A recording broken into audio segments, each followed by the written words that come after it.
அவர் நம்மை விட்டு பிரிந்து விட்டதை பற்றி நாம் மிகவும் மன உருக்கத்தோடு ஆண்டுக்கு ஒரு முறையாகிலும் நினைவிலே கொள்வதற்காக இந்த விழாக்கள் நடந்து கொண்டு வருகின்றன. இத்தகைய விழாக்களில் நாம் கலந்து கொள்கிற நேரத்திலெல்லாம் மற்ற எந்த பொருளை பற்றிய நினைவும் நமக்கு அதிகமாக எழாமல் அவருடைய வாழ்க்கையை பற்றியும் அவராலே வாழ்வு பெற்றவர்களை பற்றியும் கலைக்கும் அவருக்கும் இருந்த தொடர்பு பற்றியும் அதன் மூலமாக கலைக்கு கிடைத்த ஏற்றத்தை பற்றியும் அதனுடைய வழி வழி மற்றவர்கள் தொடர்ந்து பணியாற்ற வேண்டும் என்பதை பற்றியும் தான் அதிகமான அளவுக்கு நாம் இத்தகைய நாட்களில் நினைவிலே கொள்ள வேண்டிய நிலையில் இருக்கிறது. அவரிடத்தில் ஏதாவது ஒரு வகையில் தொடர்பு கொண்டவர்கள் இந்த இடத்தில் பலர் இருக்கக்கூடும். அவருடைய நட்பை பெற்றவர்கள், அவருடைய பேருதவியை பெற்றவர்கள், அவராலே கலைத்துறையிலே இடம் பெற்றவர்கள், அவராலே கலைத்துறையில நல்ல பேர் பெற்றவர்கள், அவரோடு நெருங்கி பழகியவர்கள் ஆகிய பலர் இந்த மண்டபத்திலே மட்டுமல்லாமல் தமிழகத்திலே இந்த எத்தனம் பல்லாயிரக்கணக்கிலே இருக்கிறார்கள். ஒருவர் தம்முடைய திறமையினாலே தனக்கு மட்டும் புகழை தேடிக்கொள்ளலாம், அதற்கு கூட கடுமையாக உழைக்க வேண்டும்.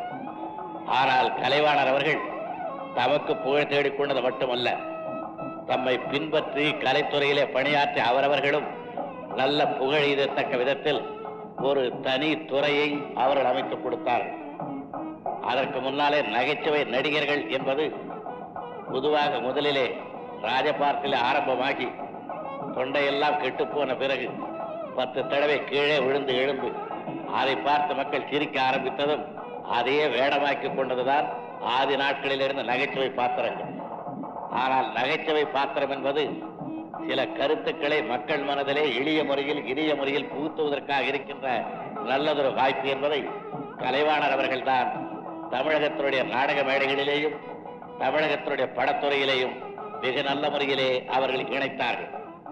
அது இன்றைய தினம் கலைத்துறையில ஒப்புக்கொள்ளப்பட்ட ஒரு பகுதி ஆகிவிட்டிருக்கிறது. மேலும் பலர் அதே வழியிலே அந்த துறையில ஈடுபட்டுக் கொண்டு வருகிறார்கள் என்றாலும் அவர்கள் எந்த விதமான புதிய நகைச்சுவைக்காக நடிப்பை செய்தாலும் அதை பார்க்கிற பொழுது உடனடியாக நமக்கு அவரை பற்றிய நினைவுதான் வருகிறது. அதுதான் அவர் ஈட்டி நம்மிடத்தில் விட்டு சென்றிருக்கின்ற அழிக்க முடியாத செல்வமாகும். அவர் ஈட்டிய மற்ற செல்வங்கள் என்ன ஆயின என்பது நமக்கெல்லாம் தெரியும். என்னிடத்திலே உள்ளதையெல்லாம் எடுத்துச் செல்லுங்கள், என்னை நீங்கள் சும்மா விட்டால் போதும், எடுத்துச் செல்லுங்கள், மணிகளை எடுத்துச் செல்லுங்கள் என்று வயல் நமக்கு சொல்லுகிறதோ அதை போல் அவர் வாரி வாரி வழங்கினார்கள். பணத்தை மட்டுமல்ல, நல்லெண்ணத்தை வாரி வழங்கினார்கள், கலை ஆர்வத்தை வாரி வழங்கினார்கள். ஆகையினாலே ஒருவர் ஈட்ட வேண்டும் என்றால் இத்தகைய புகழ் செல்வத்தை தான் ஈட்ட வேண்டும் என்பதனை அவருடைய வாழ்க்கை நமக்கெல்லாம் எடுத்துக்காட்டுவதாக அமைந்திருக்கின்றது. தமிழர்கள் வாழ்விலும் தாழ்விலும் வெற்றியிலும் தோல்வியிலும் எந்த நேரத்திலேயும் கலையோடு நெருங்கிய தொடர்பு கொண்டவர்கள். கலையை மறந்து அவர்கள் எந்த காரியத்தையும் செய்ததில்லை. போருக்கு கிளம்புகின்ற பொழுதும் அவர்கள் கலையார்வமிக்க முரசு குட்டித்தான் புறப்பட்டார்கள். யாராக இறந்து விட்டார்கள் என்றாலும் கலையோடு இணைந்த முறையிலேதான் துக்கத்தை வெளிப்படுத்தினார்கள். மகிழ்ச்சி பொங்குகிற நேரத்தில் கலை மூலமாக அதை வெளிப்படுத்தினார்கள். ஈதலை கலை மூலமாக வெளிப்படுத்தியிருக்கின்றார்கள்.